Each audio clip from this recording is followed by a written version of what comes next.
Lecture 15, Thucydides.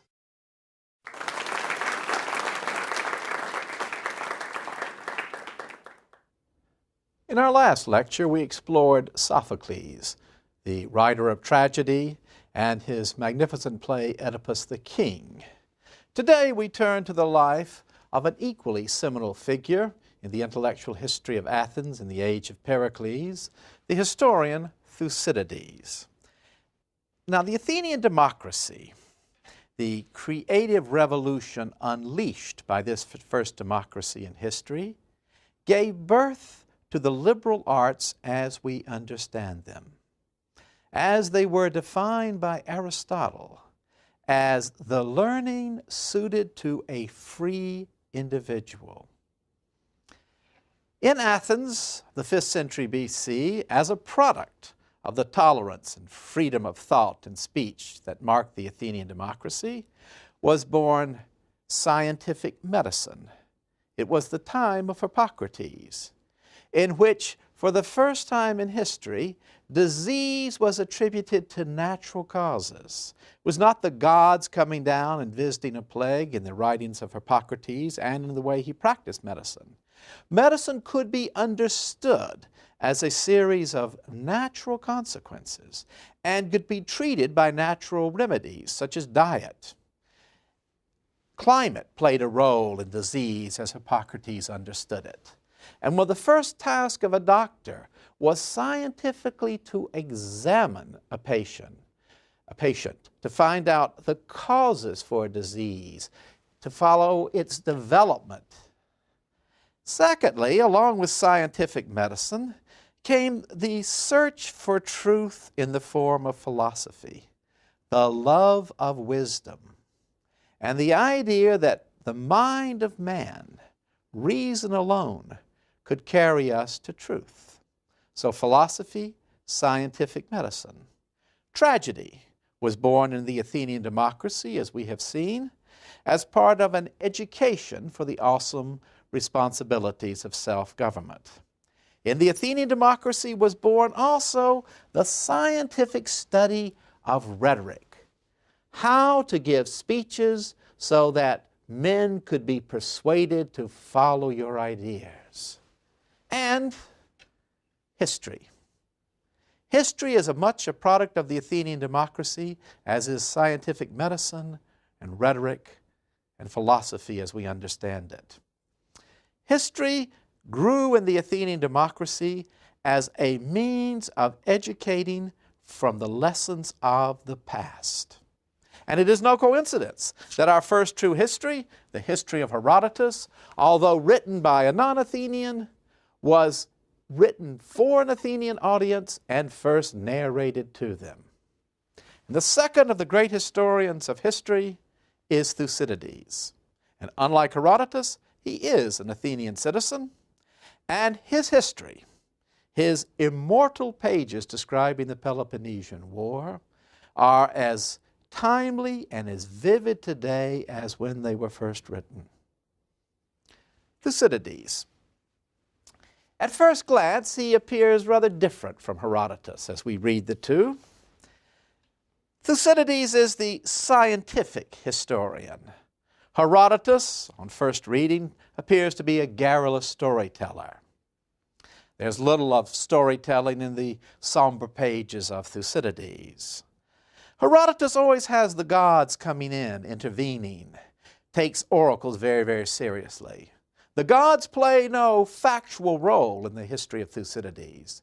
He records from time to time an oracle because men act on the basis of such oracles. But the gods do not influence the course of history in the mind of Thucydides. And yet, upon deeper examination, both historians are profoundly concerned with the moral dimension of history. Both Thucydides and Herodotus write out of the conviction that not only do we learn from history, but also that actions have moral consequences. And these moral consequences do work through history. Thucydides was born to a wealthy family. He was a partisan of Pericles. He's a tremendous admirer of Pericles. His devotion to Pericles at times even colors his understanding of Athenian politics. Like Pericles, he believes that war with Sparta was inevitable. He is convinced that if Pericles had lived, Athens would have won the war. So he's a strong partisan of Pericles, and ultimately he condemns the Athenian democracy. He feels that the politicians produced by the radical democracy that Pericles had put in place, that these new Athenian politicians were incapable of leadership. They followed the people. And in this, Thucydides sees the major cause for the ultimate defeat of Athens. His family owned extensive mining interests in the region of Thrace.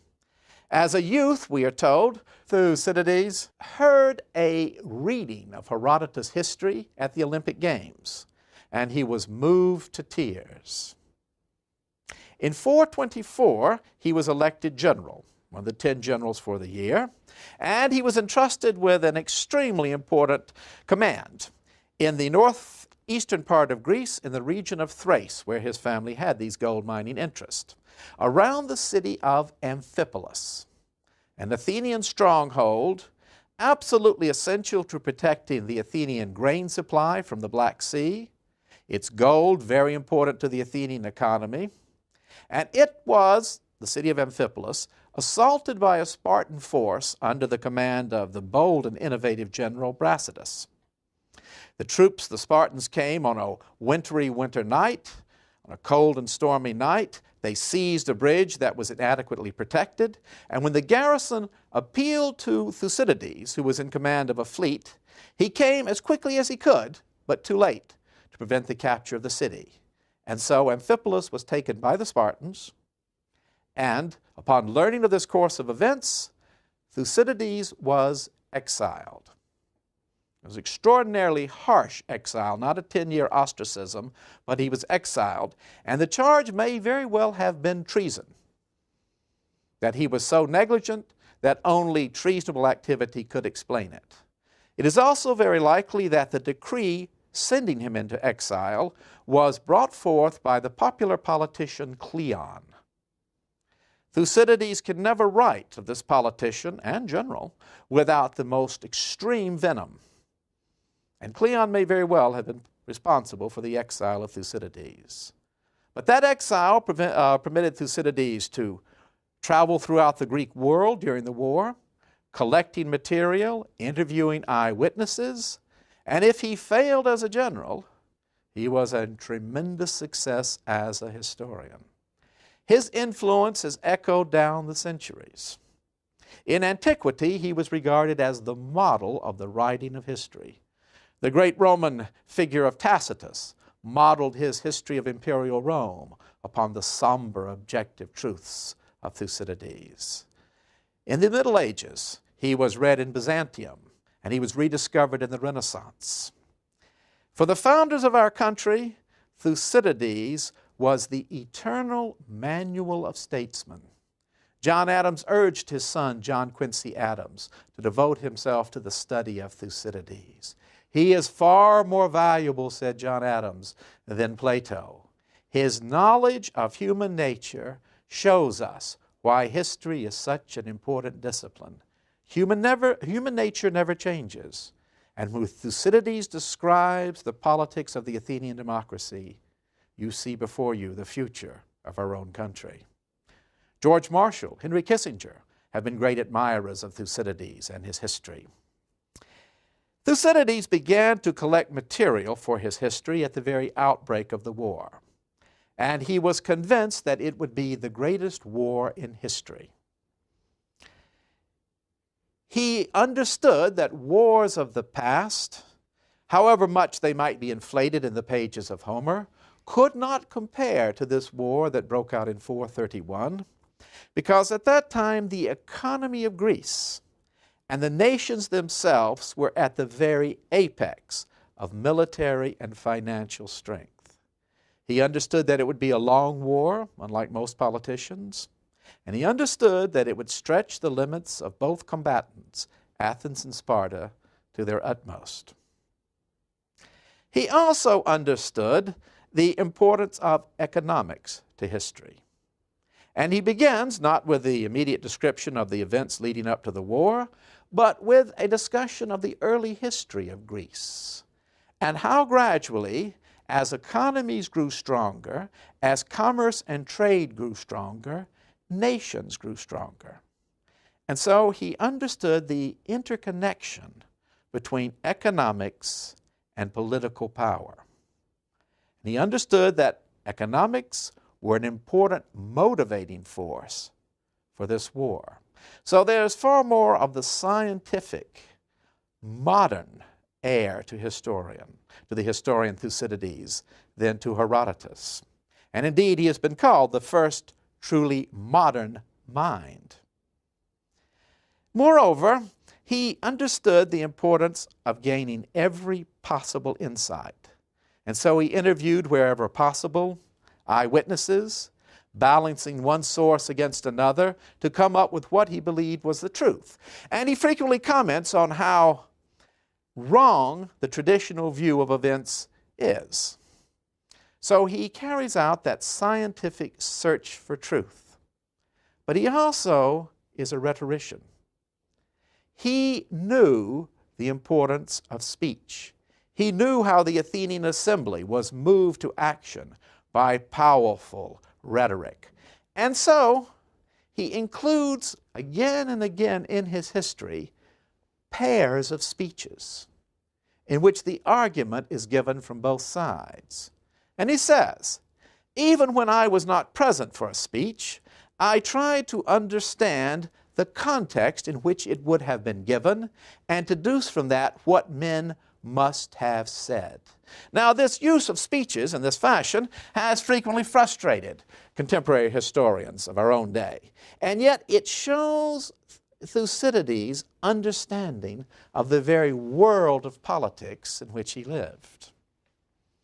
He believed that we must separate, in examining a history or any event, the true cause for a war and what people allege to be the causes. In other words, to go from our own history, we might say that it was alleged that slavery was the cause for the American Civil War. But in fact, from a Southern point of view, it was the growth of the power of the Northern states and the fear that this provoked among the Southern states. And that is exactly what Thucydides says about this war. The reason that was alleged was the Athenian alliance with Corcyra. But the real cause was the growth of Athenian power and the fear that this provoked among the Spartans. And so, like Pericles, he believed that the war had to come about. Athenian power expanded as the economy of Athens expanded, and this so terrorized the Spartans that sooner or later they must make war to stop this expansion. Now, for Thucydides, as we read him along, there is little open moral judgment. He appears to us far more like Machiavelli. Both of them bear comparison. Both of them are political failures. Machiavelli is driven from his office and spends his creative activity in exile on this little farm outside of Florence. He will never get back into that political power he so desires, that bureaucratic life. And he writes about power. Writes in the belief that history is the single best way to explore the future. Thucydides says, I have written this work as an eternal document, as a document for all times. And Thucydides, like Machiavelli, spends his creative time in exile. And both of them are concerned with power. And both of them believe that morality, as it is ordinarily expressed, is nothing but hypocrisy. Both of them would say, I do not espouse that it is good to act as though might makes right. I simply say that it is expedient, that it is what all men do. And morality plays no role in the actual decisions of men unless they are fools. There is no such thing as justice. There is no such thing as honor. There is only power and the eternal desire for power. That is the lesson of both Machiavelli and Thucydides. And yet, as we look carefully at the narrative of Thucydides, there are places where we pause and where we wonder if indeed he is not obliquely pointing the way to a deeper moral truth. I'd like to explore two with you in this lecture. The first is the funeral oration of Pericles. Given in the year 430, Thucydides was in Athens. He would have heard that speech. I think he represents it fairly. It is a close relation of what Pericles actually said on that occasion. But for Thucydides, it also represented the values of the Athenian democracy and what made that democracy under Pericles so very special. We are unique, said Pericles at the beginning of this speech. We do not take from other nations. We ourselves are the model. Many men have given speeches like this, he said, over the bodies of the dead. It's a very solemn occasion, as Thucydides describes it. The remains of those who have fallen in war are taken out in 10 caskets. There is an 11th casket for those whose bodies could not be recovered. And he says, Thucydides, that a man chosen for his intellectual attainments and general moral influence gives this oration.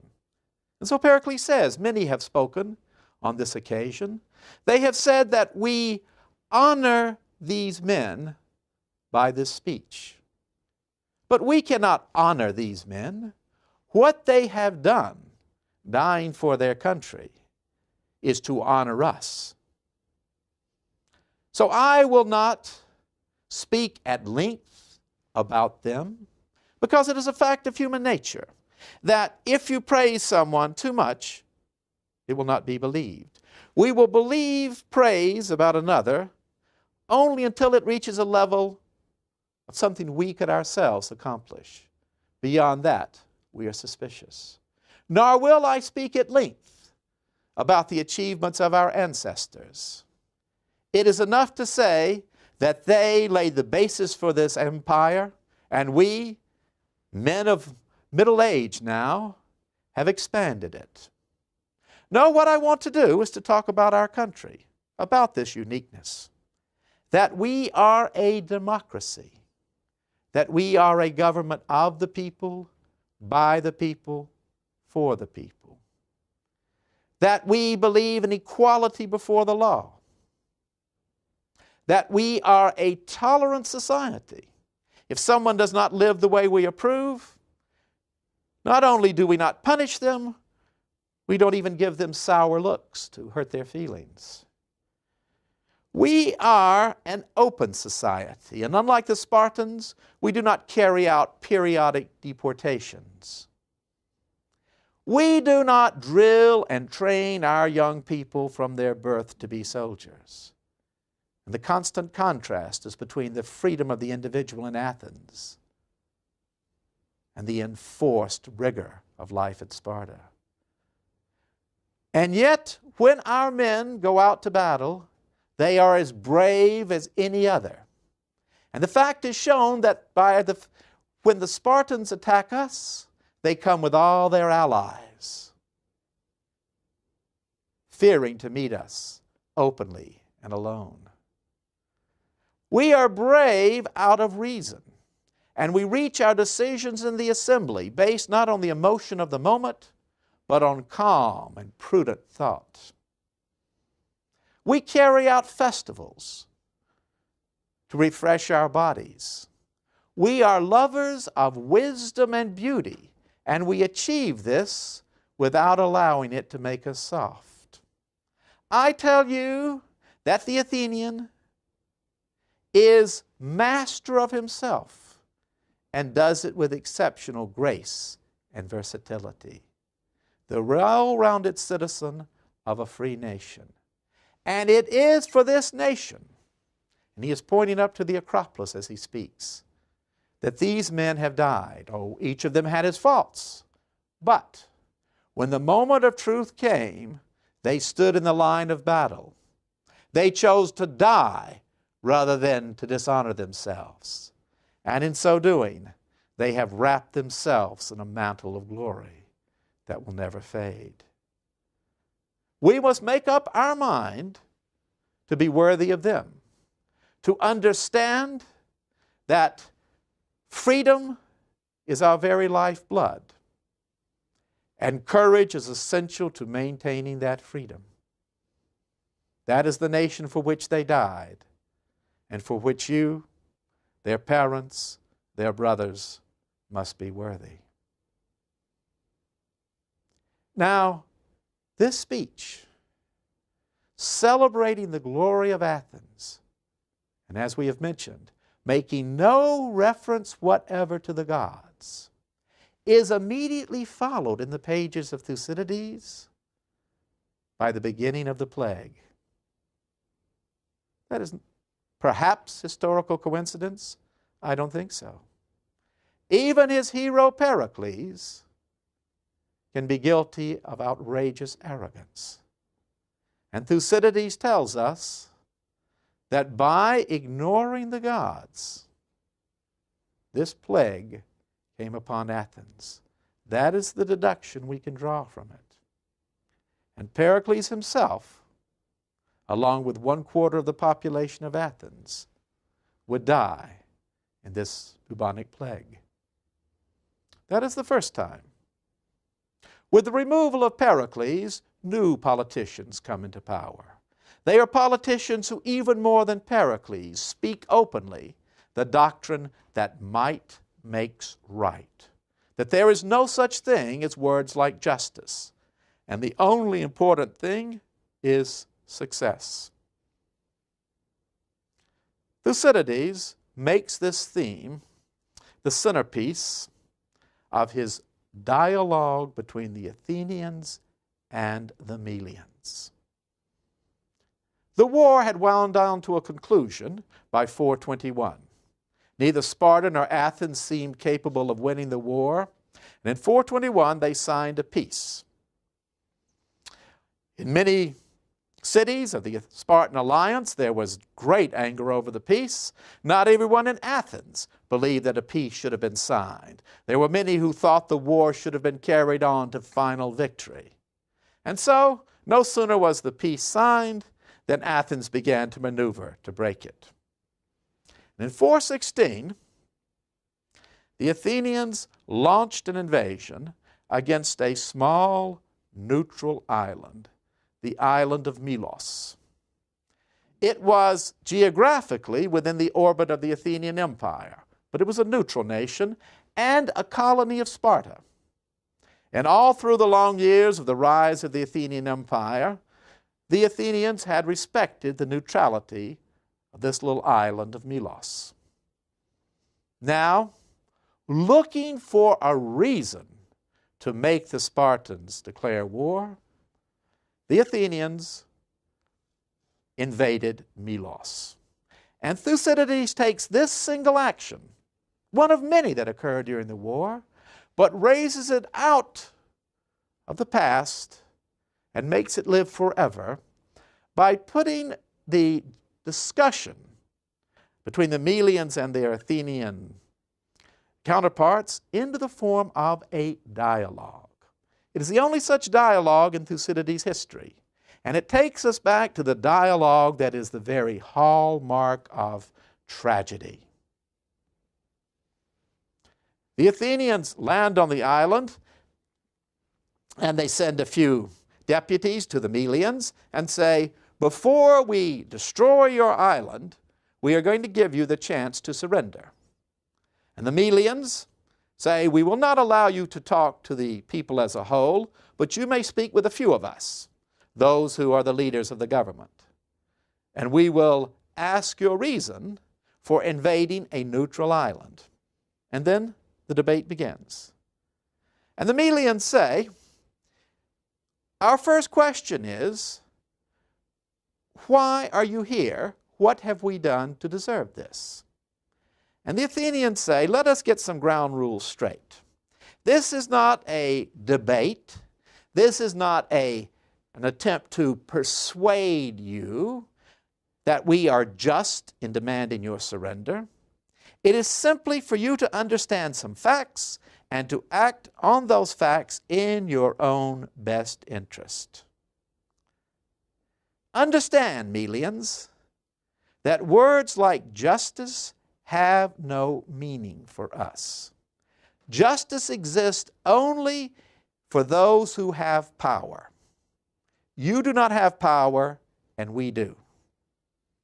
But it is in our own best interest for you to surrender without fighting and become part of our empire. And for that reason, we give you this opportunity. But now surely, say the Melians, if you want to allow us to speak of justice, you must let us speak about fair play. For if you carry out such outrages against a neutral nation, what will happen if you are ever defeated? People will come back harshly against you.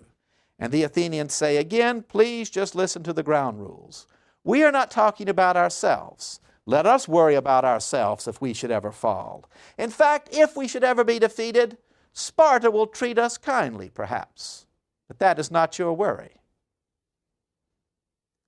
Your worry right now is how to save your country. And you can do it by surrendering.